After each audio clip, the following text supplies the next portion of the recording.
Oh, welcome to the Honest Wargamer and yet another faction reaction. Look at the pro audio. Oh, thanks so much. With the Owen Jackson talking about Ossiarch Bonereapers. Can't think of a better person to talk on. My good friend, my kind colleague, my sweetheart from down south, Owen Jackson. How are you, you angel?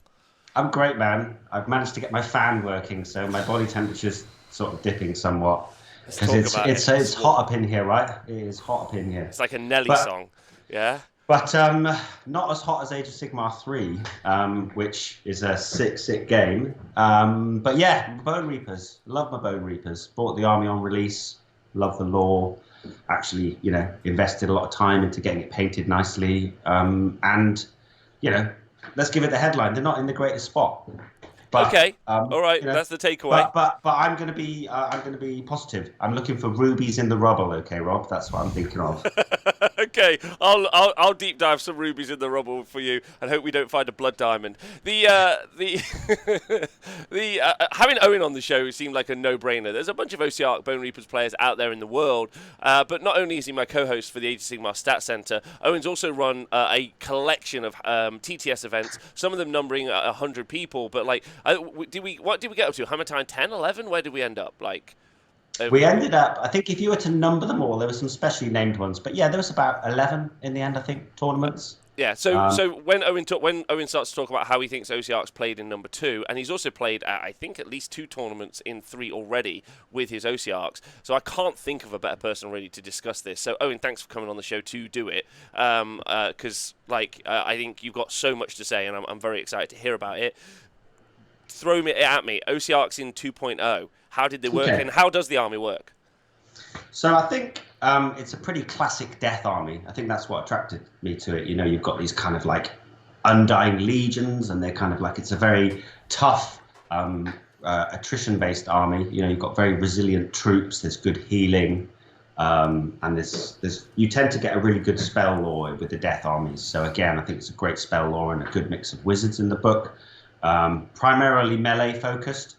There was an element of, certainly towards the end of AOS 2, where it's not necessarily that dynamic. There was an element of kind of walk forward and get punched in the face and then punch back. And then, there's a lot of that virus style play style where one unit is 40 Mortec is capping 3 or 4 objectives. Very synergistic, sort of layering of buffs through the hero phase and with artifacts and auras. And then obviously the USP for the army is the relentless discipline points, Rob, the RDP. RDP. So whilst everyone else has one currency, we were like, no, we have our own currency. We want to collect the tithe. And, when we collect that tithe, this is what we're going to spend our relentless discipline points on. So, it effectively means you can't use the normal command abilities, which obviously we're going to touch on now in Age of Sigmar 3, because there's a lot of new stuff. So you were limited. The number one thing that people would see a lot of, which is the fact that because you can't use command abilities, you can't reroll charges, and you can't auto run 6. So you had ways to buff your movement, and you had ways to, buff your combat. But, you make that double 1 charge, unless you've got a unit of, the foot troops, the Mortec Guard, or your Death Riders, then, you wouldn't be able to reroll that charge, which loses you games. So you have to go into the faction with your eyes wide open. Very tough. They are fun to play. A very good, simple army. I think you were quite vocal about them being a good first army at the end of AOS 2, weren't you? Yeah, very, very good army. I think for Age of Sigmar 2, because they have kind of, I would say that they're the core element of, if you're not used to maybe the high fantasy ideals of Age of Sigmar in some ways, or the intricate overlapping, I could take some Beast of Chaos units in this, what the hell is a Marker Nurgle? There's a cavalry unit, sweet, there's a big monster, sweet, there's some infantry, there's a catapult. It just feels like an army. I think it's really, really good. Also, interesting little thought you just had about never having access to some of those command abilities, like the auto run 6 and then the reroll charges, which they didn't in 2. One of the interesting kind of continual things I've been hearing from all of the amazing people I've had on doing the faction reactions is about reliability. Whereas, you lost that reliability, but was there any other reliability in the army, that made up for it? I think that you had a decent amount of reliability with the way that you could build it, in terms of where if you do make those charges, you will kill stuff. like foot troops hitting on 3s, wounding on 4s, rend 1 as base, 2 attacks each, and you do always have that reach as well with the Mortek crawlers. You would get, they were quite swingy. I wouldn't necessarily call them an efficient unit per se, but if you were shooting at something with a 5-up save, they could be pretty damn efficient then with like 4 shots. But yeah, that's the thing now. I mean, we'll get to it, but you've got to have a pretty strong constitution to play OBR now, because there is efficiency in terms of you can get your buffs up and stuff, but then, redeploy, failing charges, like you have to be ready for some sad face moments. So yeah, you're going in, you have to go in with your eyes wide open. You're not gonna 5-0 with this army unless you play amazing, in my opinion, and you get a good luck. And you're not gonna always be able to go in and math hammer it and be like, I'm definitely going to kill this, or I'm definitely going to kill that, because it's the getting there that's the issue. And what's interesting in 2.0, that was also the same. Like in 2.0, we would see a lot of like 4-1s. We would see like we rarely saw, if ever, saw a 5-0. We saw people like flipping the script for catapults. We saw Arthur over in Oz running 12. What are they called? Immortis Guard, the Immortis Star. The Immortis Star. Like, we saw people trying to like reinvent the book time and time again with quite a limited amount of units, and I thought that was really exciting, but never really kind of to tip over the top, which I thought was quite interesting. And then also there was like just a quick one before we get into your thoughts on 3. Was the book split? Because I think like I wonder this a lot about these kind of like big pieces. Is it Ossiarch Bonereapers is a book, and then there's Nagash in Ossiarch Bonereapers? Was it that, or like did he complement? Yeah. Like, how did it work? I mean, I can give you the overview on kind of how 2.0, because it was basically a brand new release, wasn't it? It came out end of 2019. And when it first came off, it was seen as the new filth. It was all about Petrifex. So I think everyone's impressions of Ossiarch Bonereapers tends to be framed within the idea of early Petrifex. So, Petrifex Elite was a sub-faction, one of many sub-factions. It ended up shaking down. There were probably 3 sub-factions that you'd see taking quite a bit. So effectively, you would have Petrifex Elite was the go-to. I mean, you went to Kriegs Luntan, right? And there was like, and there were events in America, and here in the UK, you had people like JP Stevens and Steve Curtis doing well with that early Petrifex. And we saw them do quite well at Slaughter, but it was still very much like a 4-1. That seemed to be the thing. But I was a bit of an outlier, because I took Petrifex Nagash to Brotherhood, and I did really well with it. And I think it's an excellent teams list. The Nagash was an excellent teams list. But the same issues that persist with any list that relies on one god monster that's taking up 50 or 45% of your list, you have to make the rest of the army work really well around it. And many players felt that Nagash was too much of a point sink, and people moved towards Catacross. And then that trend then meant when Petrifex got nerfed, everyone went off to Catacross's Legion. Yeah, much like Hagnar is, your poster boy and the main coven, or whatever it's called, for Daughters of Cain. Mortis Praetorians is kind of in the lore is the main sub-faction. And that effectively, with Catacross and his command ability, when he's on top wounds, he can give out +1 save, +1 to hit, wholly within 36. So you get your old Petrifex back. But that kind of reinforced quite a double catapults, some skeletons, maybe some Death Riders to cap objectives early, and then your buff pieces. Sometimes a Liege and Catacross, so you can push your +1 attack bubble up. But often it would be Cata at the back of the board, buffing up the crawlers.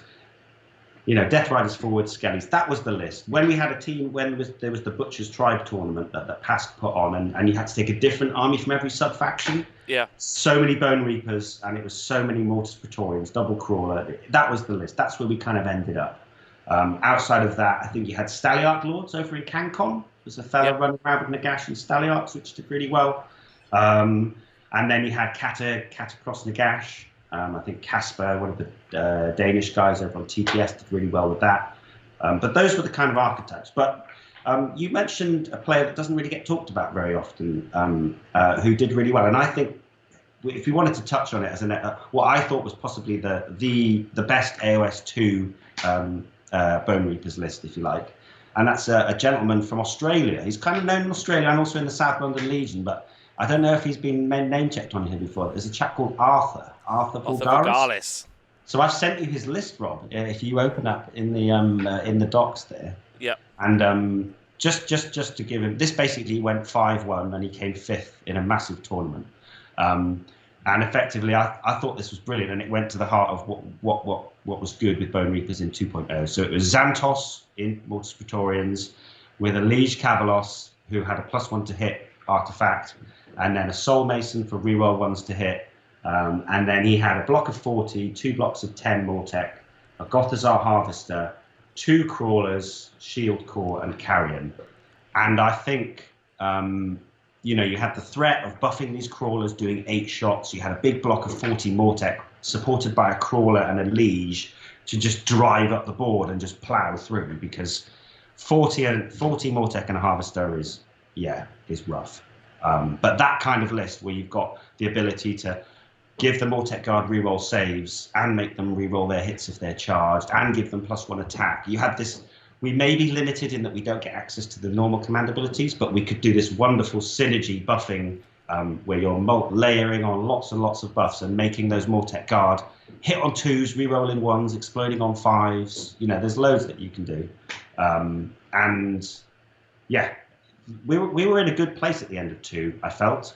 I was playing with 2 blocks of 40 with Harvesters, and you had this spawning all over I called it the virus play style, because you would just have these tendrily little, bits of units, and you could use the Harvesters to do the healing and regenerate units in all different phases. Anyway, this is going to be like a 3-hour show if I ramble. No, it's fine, but that's something that's not possible now. We will, if you guys are listening at home and you're new, you're not really sure, don't forget this is filmed in front of a live studio audience. The Twitch chat, big shout out Twitch chat, is also a podcast you can listen to as well.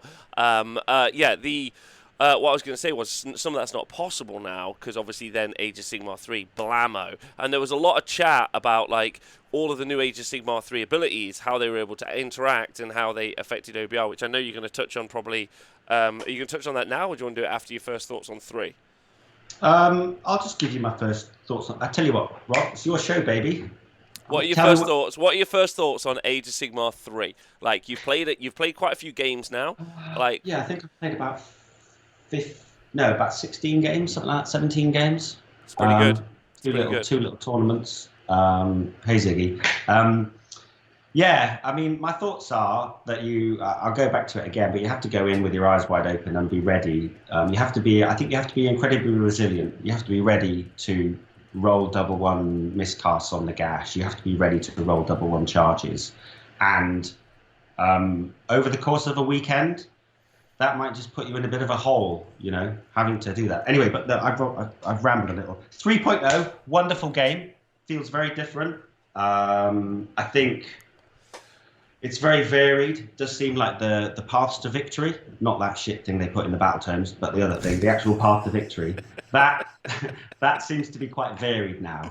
So you're there are points in the missions where you're okay, my win condition is going to be based on smashing the primary, because my opponent's got a list that denies me my battle tactics or making it difficult for me. And I do really like that. It's not at the end of 2, it used to be okay, well, you've got this piece and you're going to do this thing, and unless I do this one thing, then you're going to beat me. Whereas I think now there seems to be, there seems to be more paths to victory. So that's one thing.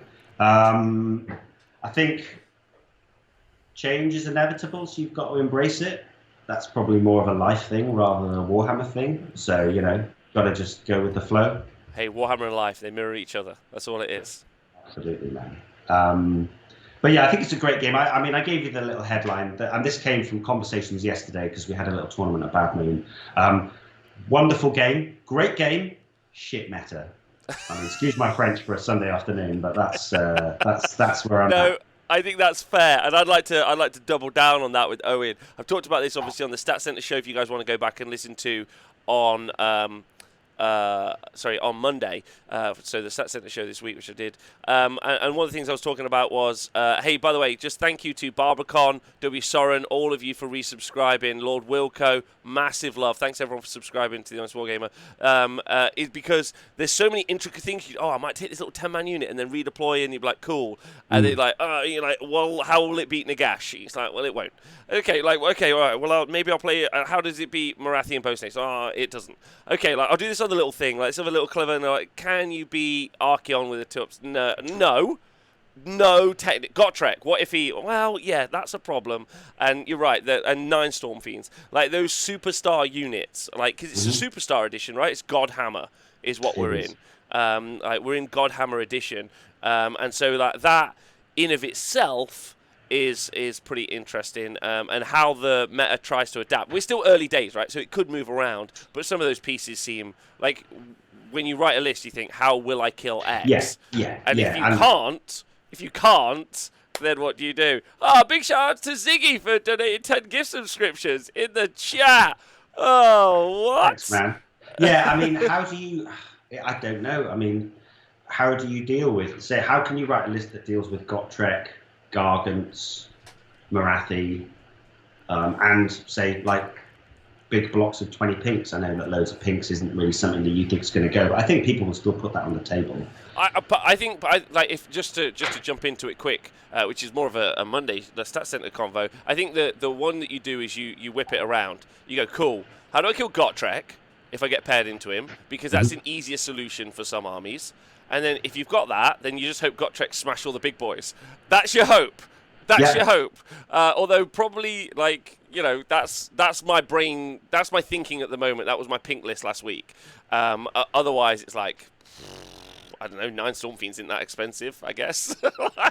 Fuck's sake, man. I hate that 9 Storm Fiends is like the new kill the heroes. It's like, how do you do it? It's like 9 Storm Fiends, roll a 7. Sweet. I'll take it.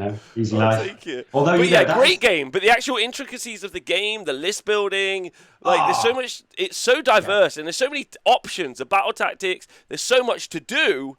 But actually, when you start pushing it towards the top end, but I don't know, maybe for a year we could just all have a laugh at watching all these gods smashing against each other, and maybe it'll be about how you can micromanage those plays. If that makes sense. Fair. Yeah, it'll be because it's the levers that you pull to drive those monsters, and knowing when to pull them, when to do your hero time or whatever it's called, Special Tuesday or whatever it's called. Whenever you do that, it's the players that know which lever to pull, when to pull it, what's the most optimal time. Because you can bait out people to use hero time and things like that. So whilst.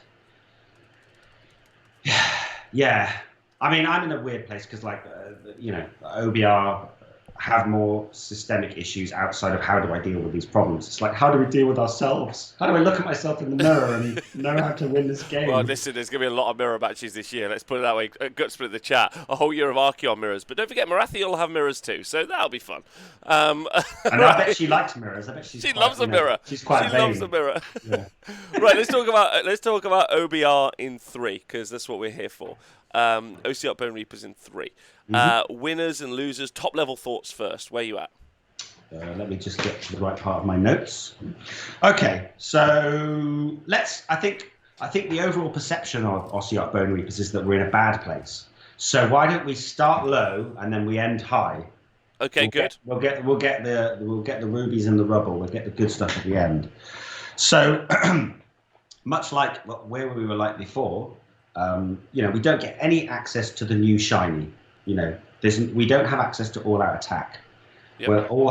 We don't have access to all-out defense.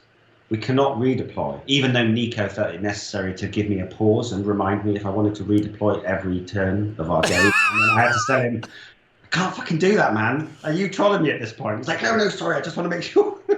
Anyway, sorry. So yeah, we don't get the new shiny. That's the big hot take. And then whatever we do have access to in terms of our relentless discipline points, or as I like to call them, really disappointing points. That's the new name, by the way, Rob. Okay. Yep. Just so you know, I thought. Really disappointing points is perfect. Yeah. So basically, you've got more gold than you ever know what to do with. We can generate more in the hero phase. You know, you roll the number of dice for each of the units that you have in your army in both hero phases. You're able to generate extras through, you know, giving away or taking the first turn. So whilst we've got all of this relentless discipline, we don't have anything to spend it on because they've capped. The change from 2 to 3 is that they've now capped that you cannot layer more than one command ability onto one unit, and you can't use the same ability more than once per phase. So, I mean, you've played Bone Reapers or against it enough. Only one unit can be buffed to +3 movement. Only one unit can reroll its saves. Only one unit can have an extra pip of rend. So you're not creating your Mortec block as a hammer and an anvil. They're just one or the other. And, you know, whilst there are so many other limitations on the playstyle and the army and the faction in general, I think that it's just too far. So that would be my big headline is that we've got more relentless discipline points than we know what to do with, and we've got nothing to spend them on. It's like we're at a marketplace and we've got bags of gold and they only accept coal. It's like bad luck, bro. It's like we've collected the tithe. Look at us. We're marching into town like, you know, the emperor with all of our gold ready to spend it, and they're like, nah, mate, we don't accept that. Sorry, this currency is not available. To give a quick anecdotal story, me and Owen played a tournament last weekend before, and the Spiteful 16, and great game. At one point, Owen did a spell which generates him more IDP, and then and I had the opportunity to run by, and I was like, "What does it do?" He's like, "It gives me more of these," and I was like, "Oh, that's fine. They seem useless." That's my exact sentence. I was like, they seem to do nothing. They're like, I don't care about those. I've been keeping a track of how many I'm left with at the end of each turn, and on average, over the course of 16 games, I think I each turn I have about 3 to 4 IDP left over that I can't use. Okay. And you're just like, I mean, I don't even bother rolling for it now. And then my opponent's like, "Oh, you got more of that stuff that you're not going to be able to use." I'm like, "Yeah." So in that instance, Rob, all I did was give you a fate point, and then howling crap. I didn't know what to do with it. I loved it. It was great. So, heroic actions are limiting as well. You know, you can't get an RDP on a 4-up, not that you'd want one. Mm-hmm. You already have decent healing, you know, if you're taking Arcan or a Bone Shaper or Nagash. You know, you've only got 3 non-wizard heroes, so the extra Unbind often is given. So, again, it just feels bad when you're in a negative place of like, okay, it's heroic action time, can you do anything? It's like, no, I can't do anything. So, like you mentioned, Rob, you're not playing the game, right? In a way, you're not playing 3.0. You're not playing it, which will be one of my statements at the end, but I'll wait till the end for that. Yeah. So and then RDP, more generation. There's no spamming. There's no layering. You have the same limitations as normal armies in terms of 1 per unit per phase, but you've got less tools. So it just creates an environment where you've got a really rigid play style, and it becomes even more constrictive. And then we get to redeploy. Redeploy and no reroll charges. If you were being a salty bugger, which I'm trying not to be and I'm not, you would say that kills the army. That kills a whole faction, is redeploy. You experienced it, right? I didn't get Nagash into you for 4 turns. Yeah. You just kept redeploying. I kept redeploying, and I think there was one point where I just no, I didn't. But then I was in a unique situation where I had redeploy, and I obviously could Kairos one of your charge rolls as well. But I never needed it. You just rolled bad, like, and it wasn't even bad. Like, you rolled 6s, like, because you're 3 away. Great. I redeploy 3. It's a 6. Like, it's a little below average that you're going to roll it, but it's not outside the realms of possibility. Like, it really puts that percentage chance you fail the charge, or even. And I'm sure plenty of us have done it. We've all experienced or been in a room or heard of the guy who double-wand a charge, re-rolled it double-wand. Yeah, we've heard that. Okay, right. Yeah. Are you ready for this, Rob? Well, but my point is very quickly, is that even in that situation, like, you've just got the double-one. That happens. Like, that's fairly consistent, right? Yeah. But anyway, sorry, after you. Well, all that happened yesterday, for 2 consecutive turns, Nagash rolled a double-one. So 970 points of absolute combat prowess. Basically looked at some Dawn Riders for 2 turns. Yeah. And I mean, Benjamin did say to me, he's like, that's a 1 in whatever, he's like, that's a 1 in 1,000 and something chance of it happening. And that is just me and my shit dice. But, you know, and I also miscast double-one with Nagash on my first spell. So anyway, going back, redeploy and no reroll charge is super rough. we're very slow and it can be quite predictable. This is what the 3.0 environment creates for the army. And then the reinforcement changes killed the 40 Mortec block, which is actually good enough to take a hit from one of these god monsters and potentially kill it back. Yep.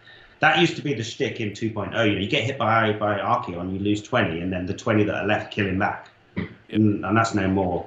And then the virus playstyle that I've talked about, that's gone, or that's very limited with coherency. If you think about now that everything has to be base to base on those 25 mils, the size of your virus is brought down by 100% effectively. Yeah. You've lost.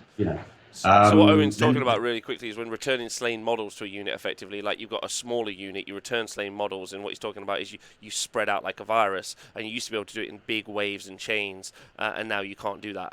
You can't do that as well or as effective at all because of coherency, and you're also doing it from a smaller number as well. Like 40 could do it better than 30 could, and now you can. And one unit can't cap more than one objective now, so again that kills that. And your units are still very appointed to be elite without being able to achieve that elite status now with reroll saves and +1 attack and rend. Like you could, like you say, overlap those buffs, but now it's like either or, and it with Phoenix Guard, they have a 4-up DPR anyway.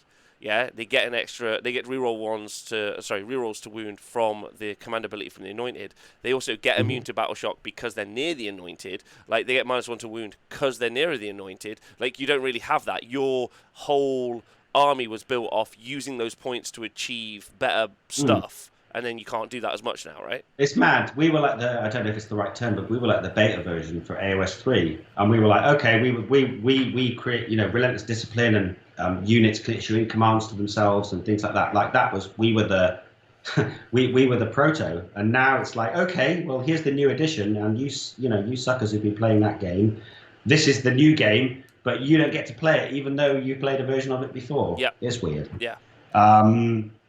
So yeah, there are, and then the Nexus got a nerf. I know everyone hated the big sort of bone, sort of phallic symbol in the center, but that's now has to be wholly within your territory. So, but it's still got some pretty good range on it though, and the board is smaller. Yeah.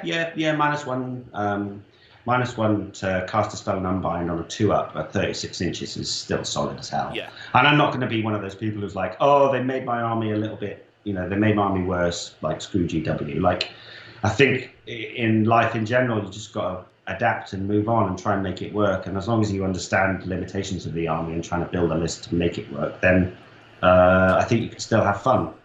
So don't sell your army. Should we segue beautifully onto the light spots, Rob? Yeah, that would be. Yeah, I'd like that. By the way, I'd like everyone listening who doesn't. I'd like to just reiterate Owen's points. I don't play Ossiarchs anywhere near as well as Owen or at all. But obviously, taking into account and doing this a lot for work, I would say that they're probably one of the armies in one of the poorest positions. I think Owen tried to state it heavily, but not enough. The redeploying the reroll charges can neuter the entire army, and it's just a couple of command points for you. You're just like, oh, cool, like one redeploy, but it can, like he says, destroy an entire game plan.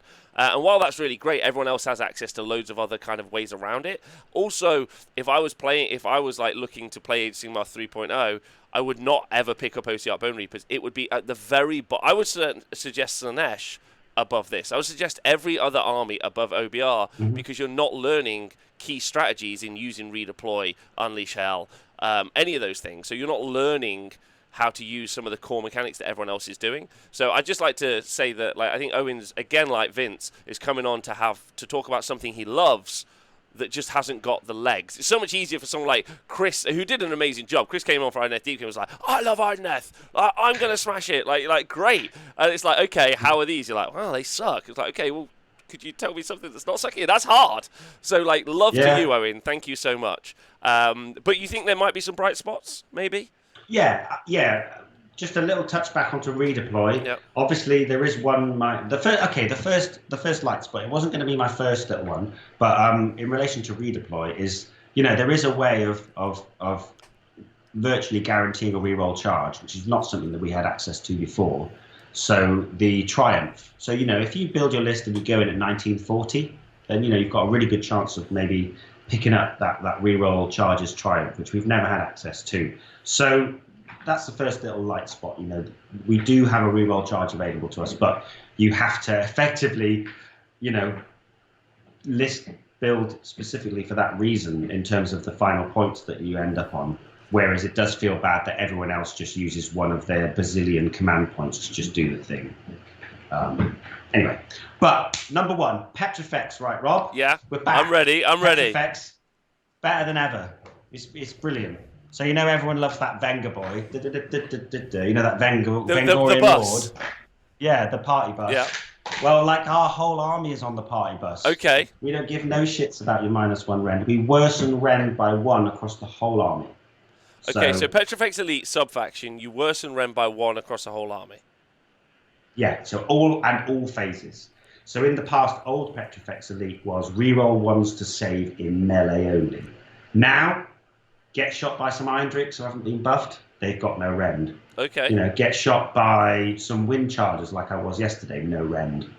And with good quality saves in the army, Petrifex is, and the fact that there's a Mystic Shield change, so if you want to put screen out and you want to protect all your stuff, then you can make a nice screen of Mortec Guard on a 3-up save after they've been mystically shielded. So my follow-up, had I done any other faction reaction, would have been, oh my god, that will stack so well with all-out defense, because obviously that's an additional +1 save, yeah, which obviously you can't do, right? I'm right in saying that.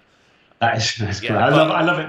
There's like a politeness around dealing with OBR players. Like, sorry, man, can you do this? No, we can't do that. No. Oh shit, sorry.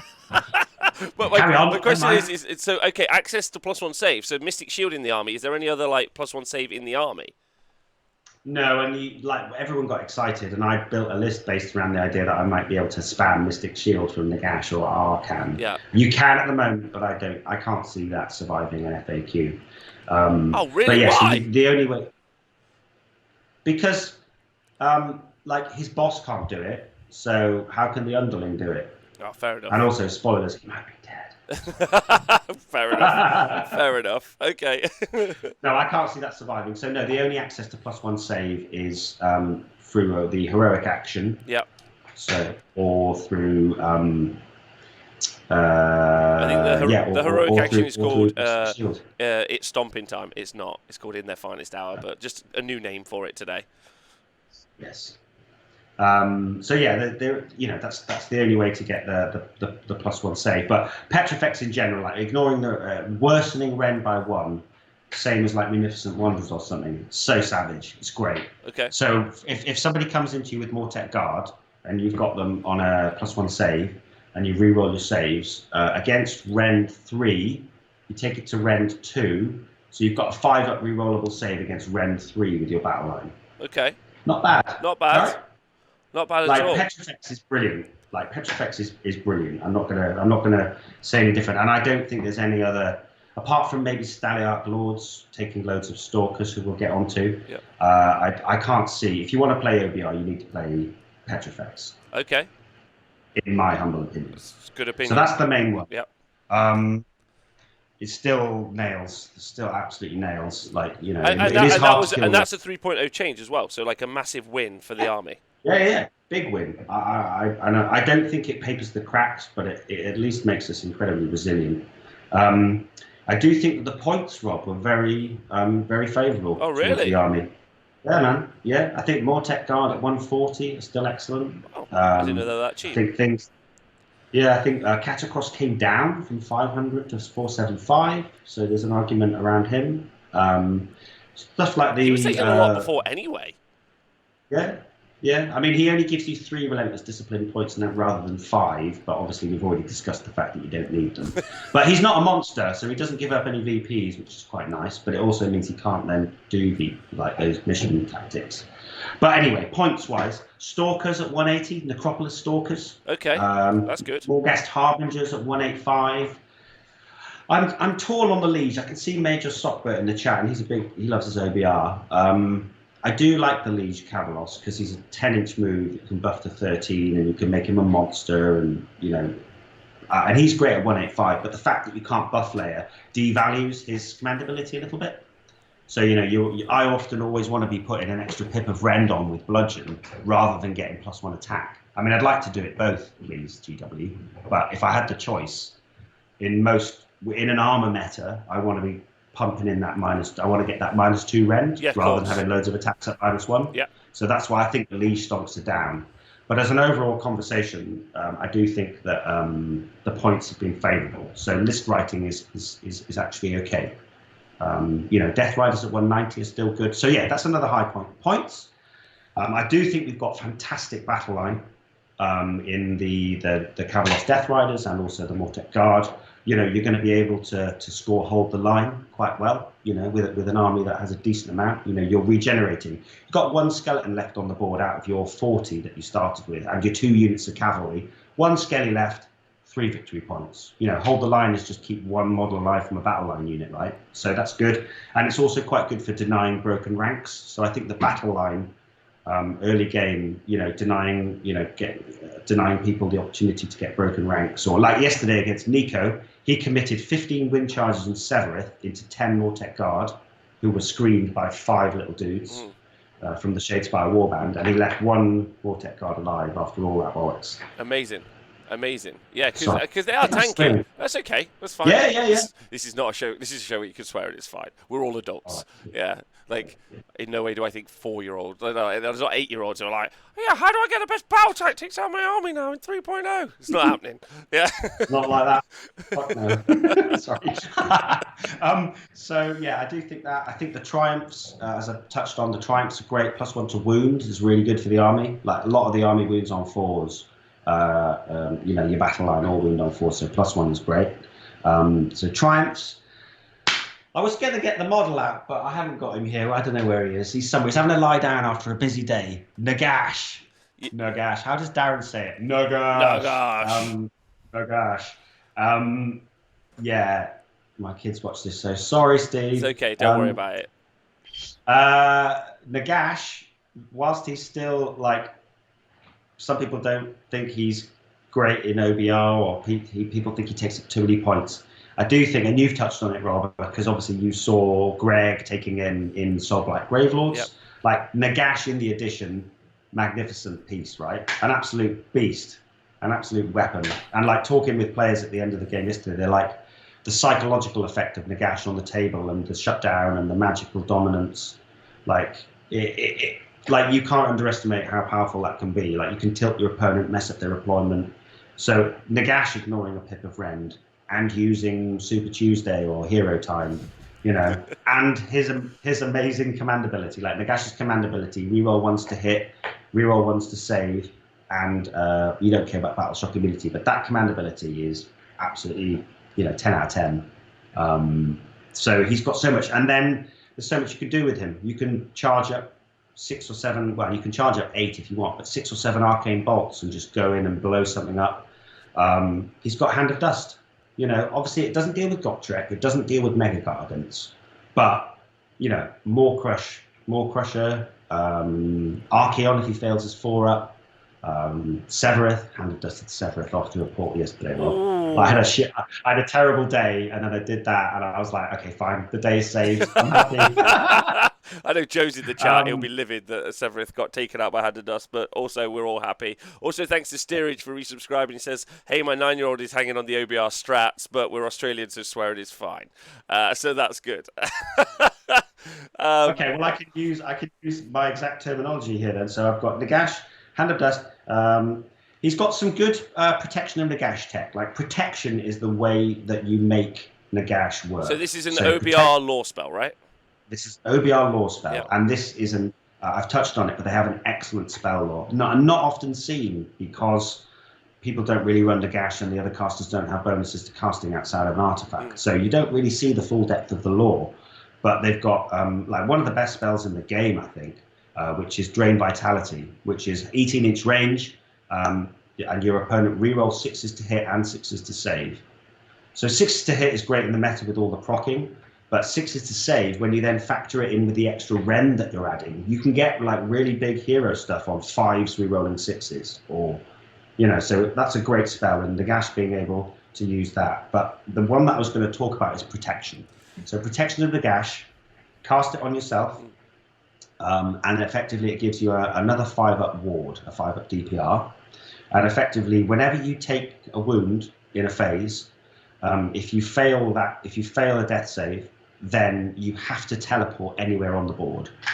So the trick, and people like Chris Myhill have done this to better effect than me, he went 5-0 at Brotherhood, I believe, is that you cast protection on Nagash, and then you find a way to damage yourself to then teleport him forward. Yep. And the thing that catches people out is that after that teleport, in the movement phase, you can still move, and he has a 9 to 12-inch flying move. So it's this super oppressive thing of like, my hero phase is always, like my 3.0 hero phase is Mystic Shield, get him on that 2-up, rerolling ones. Ignoring Rend 1. Yep. Protection. Then protection, and then I will do Burning Head. Like the Burning Head goes in all of my lists. Because at the end of the hero phase, you can tap him and he will then take D3 mortal wounds on a 2+ and then teleport forward. But the cute thing that I found, Rob, is that if you get protection off early in your hero phase, if you then miscast, you can turn that frown upside down because you get to teleport forward, right? And then the game against Speckles, who I see in the chat, we both did the protection miscast teleport trick against each other in a mirror match. So that really does sweeten the pill. So you can basically, it's a great way of bouncing forward. But without protection of Nagash, like in OBR, he would be dead, because just being able to deliver him somewhere, and it makes your opponent make so many decisions about screening, and he's got 3-inch range on one of his weapons. Often you can win a game, or at least impose yourself on your opponent really strongly early, because they're afraid of that threat so much that they maybe disband their initial idea for deployment and just sort of get out of his way. Well, like, I mean, there's also a couple Impressive. of like follow-ups, isn't there? Really, like you've also got Hand of Dust. So actually, you kind of have to build not just a screen, but you have to create like an aura or an area of protection around where Nagash can pop. He also flies, right? So like when he does do the teleport, he then does do the move. He can be 3 away. Then he can do a charge. Huge thank you to Major Sockbert for donating £5 to the show. Thank you. Massive love. He can do like a huge teleport. He can do the teleport, do the move. He can do a charge. He gets a big charge. He's flying over that screen into your backfield. Then he's in the chicken coop, and you're like, I'm going to hand a dust off Ikaros, or I'm going to hand a dust off this, or then I'm going to be doing my 3-inch range attacks here. So like you're right, like it's massive tech. And actually cycling back a little moment as well, just talking about Nagash and why almost he seems like you must take him in OBR. Like from this conversation only, my thoughts are, he's also got access to the spell lore, right? So you're empowering the weapons, you're empowering the shields, like you're doing that buff stacking which you were talking about, but actually, like, because you've lost it, cool, like, I can still do it in magic. I can still make my army better through magic, and then what magic have I got access to? And there's like Arcan, Nagash, and then like a 1-cast wizard, right? So like... there's a couple of there's 3 little wizards. The Soul Mason's okay, but Nagash unlocks it. And Rob, talking about, storming the chicken coop. Yeah. Do tell me if I'm rambling. No, I want to listen. Please carry on. So the cute thing with him as well is that, much like what you said, you teleport outside of 9, and then you do get your move. And then if you've charged up your bolts. So again, this is a tip for people if they want to use Nagash in OBR and have fun, and it is fun. Shut up. It is a lot of fun.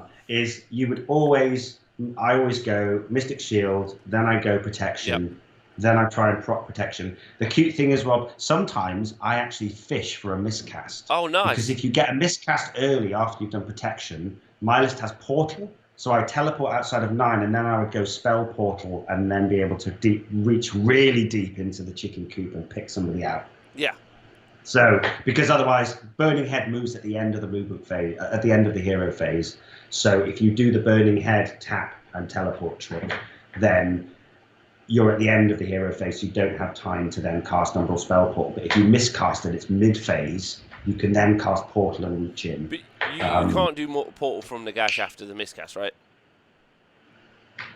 Yeah, I'm overthinking it. You're right. I can't do that. Damn it. Okay. Thank you, Halalex. Sorry, I'm a bit tired. I was up till 3. Talking Warhammer. I'll stop. Talking Warhammer. Yeah, talking Warhammer in my garden until the silly hours. But there is, but so we'll go back there. We'll go back. But there is a cute thing you can do with arcane bolts. Everyone worries about the D3 when you're within 3, but if you teleport outside of 9, then move within 3 and then charge, say at the start of the charge phase, just so people know, arcane bolts, you can release them at the start of any phase. So say you're at the start of the charge phase, Rob, and you've charged the screen, say you've got 5 bolts charged up, you can still reach 12 inches behind the screening line and just do 5 mortal wounds to a small support hero. Yep. Yeah, which is so great. There's ways of, and basically the mind games of trying to mitigate all these things that Nagash can do is maybe I'm an evil person, but that's what I'm enjoying in the game at the moment. That's where I'm finding the fun. And what's nice is Nagash, who obviously you can take in Soulblight Gravelords as well, and we'll talk about that on a different show, but like you're utilising specifically protection to create so many other problems for your opponent to play around with, because if you didn't have that, you'd just have a very slow force where your only ability to really project power would be, I know Death Riders are fast-ish, but they're fast-ish. I wouldn't describe them as fast in this game. Your only other ability to project power is crawlers, and then that's intermittent at best. I mean, it's great, but also fine. So it sounds like he's like a quintessential piece. Would you say he's necessary, auto include at OBR? I won't play OBR if I'm not playing Nagash, and I'm going to get to the point perhaps soonish, maybe after a 2-day or something, where I realised that the pitfalls of the book in general supersede the fun of playing with Nagash. But for the moment, I wouldn't play anything but Nagash in Petrifex if I was going to play Ossiarch Bonereapers personally, because I think the rest of the army is just so predictable, and it's just walk forward, get punched in the face. Crawlers have taken a big hit because you can just switch on +1 save. So, rather than smoking a load of Marauders on a 5-up save, very easy for your opponent to just switch on all-out defense, make it a 4-up, spike a load of 4s. You can't actually at the moment buff more than 1 crawler in the shooting phase. Yep. So, crawlers. Which was one of those things that was so powerful about it, because obviously you were adding +1 attack to each one of them. They're doing more, and I think you're right. Whichever Marauders, you can't add the +1 save too, but anyone else. But anyone where you can add +1 save, I agree. It's so wicked, right? It's so wicked. But Iron Gutsman saying good riddance. The thing is the Ossiarch's army, I would say, needed it to some degree, although it was oppressive to some other armies that kind of output long range shooting. The only reason I would take them now is for special shots. So, for example, the idea that Darren's talked about in the past with his Seraphon, that you can teleport 30 skinks now away and they can be unsupported and still redeploy themselves or still inspiring presence themselves. Yep. So unsupported units, being able to pick the unit champion out with the special shot to deny redeploy so that you can make the charge. That is a legitimate tactic. But I'm not spending 215 points for 1 shot at 1 point in the game, right? Yeah, why would you? Yeah, there's no opportunity. Especially also, one of the things about crawlers is they don't have rend, just for everyone at home, just to be conscious of that. And so they're even worse into the meta where your problem pieces have got 3-up saves with all-out defense, but your other problem pieces have definitely got 2-up saves, ignoring rend. So, they're not doing anything to those units, right? Yeah, so I think I'll put my 3 crawlers away for a bit. They're not going to get. They're going to gather some dust. And the last thing with Nagash, which can't be overlooked, is that his healing. 5 units board wide heal 3 wounds or gain 3 models. So if he's taken a hammering over a double turn, and he does die, but if he's taken a hammering, he can heal flat 3 to himself. He can use the heroic action to heal another D3. And then he's got Soul Stealer to heal another D3 or D6 against low bravery targets. So his kind of army support is fantastic, but effectively you're just inserting an absolute, a really horrible problem into your opponent's face, and then they have to deal with it. So Nagash, I'm still back in Papa. I think he's great. And then I've got 2 others who I think are... actually, I've got 2 pages. I'll ramble on. So, Morghast Harbingers, Rob. Had seen any Morghast Harbingers recently? Not often. is what I'm going to say. No. Obviously on the pro-painted eBay site, but other than that, rarely. There was a cool battalion that you could have taken them in, but other than that, a War Scroll battalion, but not now. Okay, talk to me. Hey, Admiral Willis, by the way, massive love to see you. Talk to me. What's good about them? Okay, so Morghast Harbingers have a 9-inch flying move. You can buff it to 12, so we're in a good spot, right? Movement is key, like that. 12-inch flying move. They then have a 3d6 charge, so screw you, redeploy, and they can declare from 18. I then take the Harbingers with the Spirit Halberds. Yep. So base, they have rend 2, 3 damage, 3 attacks each. Iron Guts level damage. So we're talking a unit of 2 is 185 points. That's 12 wounds on a 4-up save, ignoring rend 1. Yep. They have the Hekatos keyword, so they can buff themselves. They don't need hero support, and they're 6 wounds each, so they count as 2 models. So you've got that nice little ogre thing going on. Yeah. So imagine like a little 2-pack. They're going to then have 6 attacks, 3 attacks each, 3s and 3s, rend 2, 3 damage. Wow. Obviously, Petrifex rend 3 damage. So yesterday, I spiked because I won. This is glorious, Rob. One Morghast Harbinger against Nico, killed 10 wardens on his own. Wow. I mean, it's massive damage, right? Like, how many points is it for 2? 185. For 12 wounds, 185. That's pretty good. Like, That's good, right? That's pretty good. And these are the guys that are charging like way more reliably, like than anyone else, right? And they fly, so they could skip a screen. Like, and you don't have to in Age of Sigmar. Just in case anyone for some reason has listened to this and didn't know this, you don't declare a target when you charge. You just charge. As long as you're within 12 inches of a unit, you declare a charge. You declare a charge, and then you'd see where you can put your models. The first model you move has to end up within half an inch of an enemy unit. That's how you do a charge. So it gives you real options, right? There's a screen in front of you, you charge it, but actually you Billy Bugs bollocks to like an 18. You're like, okay, where are we going now? That's going to give you some good opportunities to do some fun stuff, right?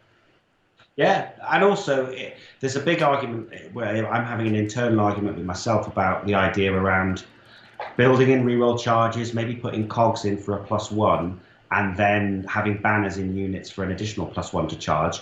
And I'm basically considering the idea of always just having to go for 9-inch charges. And so, deny the opportunity to redeploy if you just stay outside of 9. So 3d6 going for 9s. Interesting. That can work, right? Yeah, that does work. So big stonks personally on the Harbies, and I've been having great fun. I recently ran a 4-pack, and they one-shotted Aventus Firestrike in Living City, which was pretty fun. But yeah, it's swingy. You get reroll 1s to hit when you're running him with Nagash, which is great. So it's 3s rolling 1s. And if you build in the Bone Tithe Shrieker, is it better than 11 Blissbarb Archers, though? Yes, Jacob Berry. I think it's probably better than 33 Blissbarb Archers. Me too. But yeah, so if you build a Shrieker in, there can be 2s rolling 1s. Yeah, they're swingy, but I would rather have the ability to go monster hunting. We're in a monster meta, right? Rend 3 damage. Make your opponent fail some saves. So where's the additional rend come for the Harbinger unit? Sorry. Petrifex, bludgeon. So their command ability. Okay. Yeah, that's the Petrifex command ability. So basically, you've got this brilliant thing with Petrifex whereby you're worsening the rend of all your opponent's attacks, and you're increasing the rend of all your own attacks. Yeah, that's and great. That's why Drain Vitality comes in amazingly, because you're... Yeah, it's great. It's really good. I would be fairly tempted. I know Nagash is expensive and that unit's expensive, but like some min battle line and then just keep throwing the Harbingers around. Like that's some big rend available. Like it's a good like it's a good pocket piece, right? Like they will like rend 3 is crazy, and like Admiral Willis is saying in the chat, like rend 1's effectively useless in Age of Sigmar now. So it's like rend 2 is the new rend 1, which means it's like okay, but rend 3 is like Billy.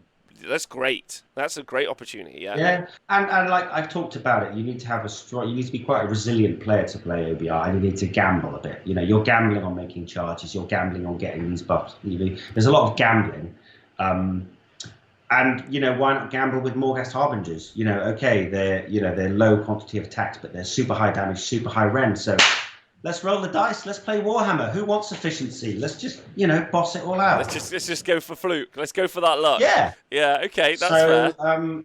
we have a chat. Is that A question. I Necropolis can't read Stalkers also go to Ren 3, but I guess their problem is mobility. That's the question. No, because they're the next thing on my little list. Okay, Bob. all right, fine. That. Sorry. So Harbingers, yes. Stalker stonks. Stalker stonks. So the Stalkers, the Necropolis Stalkers, they go to a point which Leo has made to me in the past, which is really savvy. That if you're building an OBR army, you want to basically build in as many command abilities in different phases, because if they're limiting us, let's try and do stuff in the charge phase, let's try and do stuff in the hero phase. Yep. So the Stalkers have one of the only hero phase command abilities in the book, which is, I think it's called Hunt and Kill. What it does, it allows them to re-roll runs and charges. Hey, that deals with that problem a bit, right? Okay, so we're coming up with solutions. Mm-hmm. Solutions, not problems. Mm-hmm. And they also, when they move, they can move through terrain as if they fly, not models per se. So, for example, let's talk about 3 Necropolis Stalkers, 180 points, 4 wounds apiece, 4 up save, and then they have their aspects drop. So they effectively have 15 attacks, and then at the start of the combat phase, you could choose their aspect. So they're 4-headed characters. Yep. This doesn't cost RDP, it's an ability. So we're basically getting back to the pseudo layering, which OBR players like to do. So, for example, one of the aspect heads gives you a pip of rend and a pip of and an extra pip of damage. Yep. So we're going in, right? 15 attacks without any buffs to like hits or whatever. 15 attacks, 3s and 3s, rend 3, 2 damage for 180 points. Wow. Yeah. Because you get a pip of rend from the aspect. And then, because it's not an RDP command ability, you can then add Bludgeon from Petrifex to go, so you're adding 2 rend and 1 damage. Which is wild, right? Yeah, no, I've always liked Stalkers. I've always thought the delivery system for Stalkers is the most difficult. Like, they're like not ultra fast, like you say. And the army traditionally kind of played as a mobile castle with some good shooting over the top. Generally is how it played, but now you're talking about having to like flip the script completely. Like, you're throwing the crawlers out the window, they're not in, you're not taking big blocks of Mortec, or maybe having one, so that's in the bin. So it's like, okay, how is the army playing now? And it's got these very killy single center point brick units, and Stalkers are back on the table because they're going to get the +3 move. Exactly. They're available. You're looking like what you've pointed to there, Rob. You're looking for as much of a reliable delivery system as possible. Yeah. Like, Mortex still have their place, like 10s and 20s, but you're absolutely right. No 40 blocks. I think Harvester Stonks are actually down. They're too easy to kill, and it gives up too many VPs to your opponent. Mm-hmm. But yeah, these pocket units with like high burst damage that can just like hunt, like you're going out and you're hunting, basically. You're not camping, you're hunting. Yeah. There we go. That's the headline. That's fun. That's fun. That's a fun way to take it. Like, yeah, there's still all the problems you talked about previously, but like, you're in a position where you're doing something like absolutely, it's very different. Like, the whole, you're doing a classic Age of Sigmar where you're attacking the problem and you're trying to come up with solutions, see if the book has got the ability to do that. And it looks like it's got some options at least, right? It does. And, a new Alpha Hunter has actually entered the book late. There's a new model and a new little a new kit that the OBR players that can get, and they're going to have an absolute blast with him. So Mia Kanan and Kanan's Reapers from the Underworld's Warband. I think, I'm putting it out there now, Rob, haven't even put any thought into this idea, but I reckon better than Morgwaith the Bloodied at 80 points. Mia Kanan and his Reapers. Is he 80 points now? No, he's 190 points. Oh my god. Okay, so hear me out. Yeah. But he gets, okay, get this right. Do you want to hear why he's great? So this is my next light spot. Okay. So we're talking Nagash, Stalkers, Harbingers, Mia Kanan. Okay. So he's Mortis Praetorian Keylock, so he doesn't worsen rend, and he can't get extra rend inside of Petrifex. So we're starting a bit like boom, but that's okay. So he's 190 points. You get 5 more tech guard with him. One of them's got a bow. There are 2 with shields. Yep. As long as the 2 shields are alive, the whole little unit of 5 rerolls its saves, all phases. Okay. Sweet. They're 5 models, so they'd have the same footprint as 10 more tech. Yep. And they don't give up broken ranks battle tactics. So you can push forward, get an early like ferocious advance, or get an early centerboard cap, and you're not giving up anything. So basically, half a unit of Mortec Guard is 70 points. So our hero, Mir, that's left, 120 point character, okay? Yep. 6 wounds, 4 up save, 5-inch move. He's a wizard, so he can make himself a monster. He can charge up an arcane bolt. And then he is a boss man in combat, okay? Yesterday, he killed 8 wind chargers on his own. No, he didn't. What's his profile? So he's got 4 attacks, 3s to hit, 3s to wound, Ren 2, 2 damage. Right. 6s to hit, do D3 plus 1 mortal wounds. Wow. So when you're a gangster, and like I say, roll the dice, play the game. When you roll 2 6s and you do 8 mortal wounds from your 120 point character, and then another 2 damage at Ren 2, you have a happy time. That's great. So yesterday, Nico charged in 15 wind charges into 10 Mortec Guard and had Mir Kanan here. Mir Kanan and 5 Mortec Guard buffed up, killed 13 out of 15 after battle shock. From that little dude. Damage plus. Damage plus. Damage exactly. plus. Thanks, guys, already. I wasn't. And also, when you're playing against it, because you do ask, start of the game, you ask your opponent, what does all your stuff do? And they tell you 1,000 things. You're like, right. But then you see some little character and you think, there's no way that little guy has got damage plus in here. Yeah. And then he comes in, big, wow. Mate, I wasn't expecting that at all. Yeah, he pulls people's pants down all the time. Like Gutsman's saying in the chat, though, we OBR players get to call him Mir Kanan, but to everyone else it's Mr. Kanan because you often miss the I. So yeah, he's also a brilliant. I know that everyone's like, yeah, but he's a lovely model about things when they're shit. But he's not only brilliant, but he's also an absolutely fantastic model. He's like twice as high as a Mortec Guard. He's got a big cape made out of flesh. He's got an axe that looks like it could, literally cut you in half like a watermelon with a katana. Like it's just, yeah, he's brilliant. So. If people want to have a bit of fun with OBR, Mir Kanan stonks into it. Hey, it sounds like there's some good opportunity, good opportunities here. By the way, a question from Jacob Berry in the chat says, "Is that mortal wound damage and the attack sequence ends, or in addition?" Yes, attack sequence ends. Attack sequence ends. I mean, still good. But he's still got D3 plus 1 is you'll take it all day. Oh mate, and then his basic profile is Ren 2 damage, so you could hero time him. In my list, which we can just cover my list at the end if you want very quickly. I would like to. He gets reroll 1s to hit as well from Nagash, so he's brilliant in there with Nagash. So my list has 2 heroes. It has Nagash, who's like the Uber Chad who just goes forward, and then he's got his little minion who just sits at the back of the board and goes, right, come on then, teleport over and I'll chop your head off. Yeah. So yeah, it's great. I play him with protection as well. So late game, I can maybe damage myself or go into combat and then bounce to the back of the board. So he has quite a bit of. He's got a good role in the list. He sounds great fun.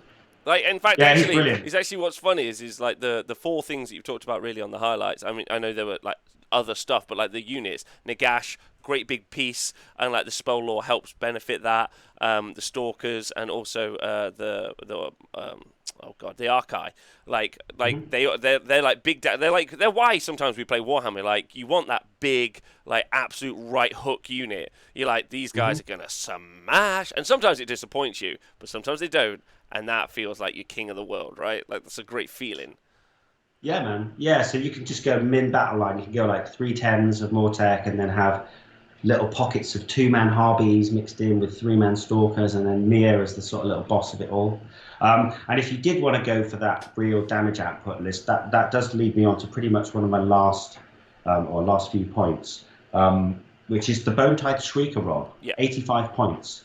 Excellent piece. So if you're going to go Stalkers spell, right? and Harbingers, endless spell, casting value of like a 5 or a 6. It's super low. That's the thing with the lore. It's all really low casting values as well. Apart from Hand of Dust off the War Scroll, which is an 8, everything's 5s and 6s. The Shrieker. So casting value is set up wholly within 12, I believe, and moves 8, one or the other. It's got a decent range, but all of the enemy units that are within 12 of it, so pretty amazing range. You're +1 to hit against them.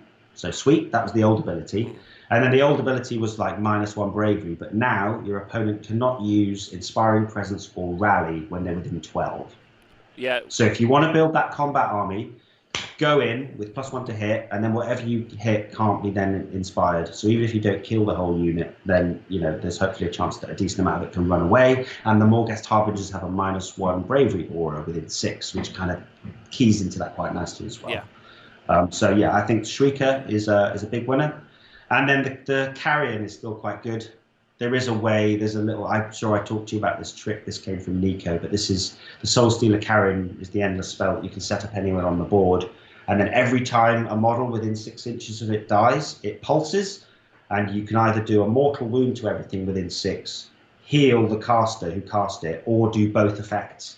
So if you imagine charging up 8 arcane bolts, moving in, and then releasing 1 arcane bolt every phase to proc the carrion, which then does 1 mortal wound to everything within 6. So you do it like movement phase, you do it like all those phases, and it lasts through into your next opponent's turn. So you could basically pick off and chip damage off over the course of a turn, all the small heroes. That's cute. But it's cute. It's more of like a cute idea. Yeah.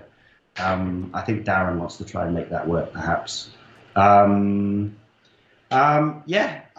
That's kind of it. I really. mean, some good highlights, like, because I know since 3.0, like, you've been beating your head against this book, and I think all of the criticisms at the start were super valid. Like, I still wouldn't advise anyone to pick this army up because you're not learning some key elements personally. But like, they sound like that there are some, like, if you're like, I want to play Ossiarchs, there are some potential highlights for you still to try and achieve over this year. And then pushing Big Popper around is like never going to not be fun, ultimately. And like, is he better in Soulblight Gravelords? Great question. We don't really know, but probably, like, because he gets a bunch of like cheap chaff and other stuff. But like, it still sounds like that there's some options available to play. Although I think I'd still mirror the idea that everyone should just play with the new core abilities and play any other army. Would be my takeaway. But amazing. You've got me excited. I'm like, because I have some Archai, and I'm like, am I gonna get a Nagash and just run around? I've got 2 more little tidbits for you. Before we close it out. I'm hyped. So, if you were playing in a meta and you know it's going to be Gotrek, and basically if you've been smashed by Gotrek a lot, there is some good anti-Gotrek tech in the book, but you have to take Null Myriad. But basically, there's an artifact called the Mind Blade, and it ignores all ward saves. So you can put Flaming Weapon, turn your Liege Cavalos into a wizard, cast Flaming Weapon, and then he's going to go in and do 3 attacks, damage 3 that can't be saved and can't use ward saves against. So you can one-shot Gotrek. So if you're playing your pal and you've got OBR and that's your only army, and then your mate who you need to stop being friends with keeps bringing Gotrek, then just take Null Myriad and the Mind Blade and Flaming Weapon and just chop his head off, and that'll be that. I'm in. By the way, huge thank you to MJ Pegasus in the chat for donating 5 gift subscriptions to all you wonderful people. That's badass of you. Thanks, MJ. Hope you're well. Okay, was there another tidbit? Was that the one? Chop at Gottrek's head off? The last tidbit was, I'll just, if anyone's interested, and like, whilst you've said nice things about me and my knowledge about OBR, this is just my opinion. So, I'm not pretending to be right. But this is my list that I ran yesterday, and I had a lot of fun with it. And if people would like to run, so this is basically... And this is going to be in the show notes, so if anyone wants it, it'll be on the honestwargamer.com. This is the amalgamation of the consolidation of my early 3.0 thoughts and how I want to run it. So it is Nagash, the Supreme Lord of Undead. I play Petrifex Elite, and my grand strategy is prized sorcery. So, both Mir Kanan and obviously Nagash are relatively very survivable. So, prized sorcery is quite a good 3 points. I take a Triumph of Bloodthirsty for the reroll charges. Then the list is Nagash, Mir Kanan with Protection of Nagash for that late game teleport.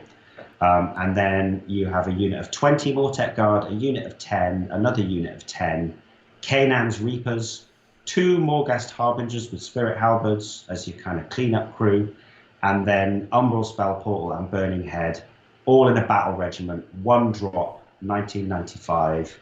It's pretty simple.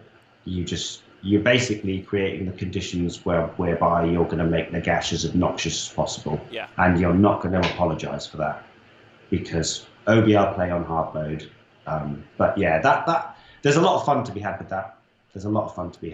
Yeah, and also like it's like, not that it's super important for competitive play, but it's also like a nice mix of models, right? Big Boy, Mir Kanan, the little units, only 40 Mortek and 2 Harbingers. Like, it's a nice mix of stuff.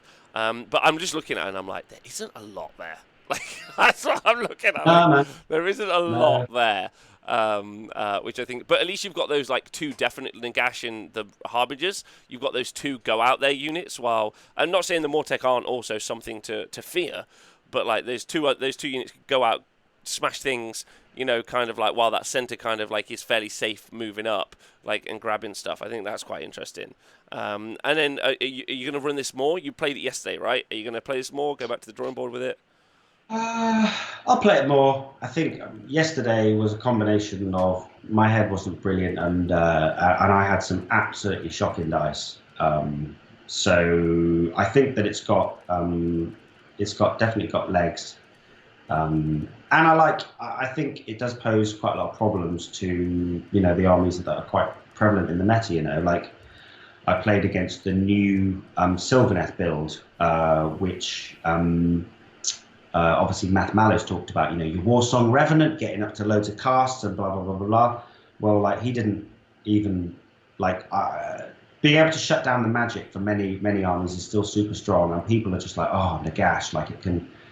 There's a psychological element to playing him. So anyway, I think I'm rambling. No, I don't think you are, because there's a question in the chat. Like I think also like because I was running a Tzeentch build when we played, and shutting down my magic was something I wasn't a huge fan of, because like similarly when I played Mark, who we talked about on the Slaves to Darkness show, and he had all the spell ignores, and like most of my damage and most of the damage coming out of a Tzeentch book is coming from mortal wounds via spells. So when you just turn that off, I'm like, cool, like.